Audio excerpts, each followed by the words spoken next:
আসসালামু আলাইকুম, আমি ফারজানা আক্তার ইভা, ক্লিনিক্যাল ডায়েটিশিয়ান হিসেবে কাজ করছি বেটার লাইফ হসপিটাল থেকে। আজকে আপনাদের সাথে যে গুরুত্বপূর্ণ বিষয়টি নিয়ে আলোচনা করব সেটি হচ্ছে যে পুরুষের যৌন ক্ষমতা অথবা সেক্সুয়াল পাওয়ার কিভাবে বৃদ্ধি করা যেতে পারে। পুরুষের যৌন ক্ষমতা বা সেক্সুয়াল পাওয়ার ডিপেন্ড করে তার টেস্টোস্টেরন হরমোনের উপর।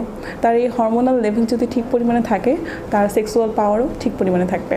যদি কোনো কারণে এই টেস্টোস্টেরন হরমোন লেভেলটা কমে যায় বা অস্বাভাবিক ডিসফাংশন দেখা যায়, তখনই তার যে সেক্সুয়াল পাওয়ার সেখানে প্রবলেম দেখা যেতে পারে।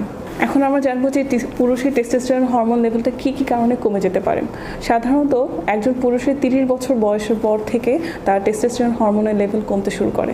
এছাড়া তার বিভিন্ন স্ট্রেস, বিভিন্ন ব্যাড হ্যাবিট, প্রপার ফুড ম্যানেজমেন্টের প্রবলেম, তার লাইফস্টাইলের প্রবলেম, এই সব জিনিস বা এই সব বিষয়গুলো তার এই টেস্টোস্টেরন হরমোনের উপর ব্যাপক প্রভাব বিস্তার করে। একজন পুরুষ মানুষের যত বেশি স্ট্রেসে থাকবে, তার টেস্টোস্টেরন হরমোনের লেভেলটা তত কমতে থাকবে।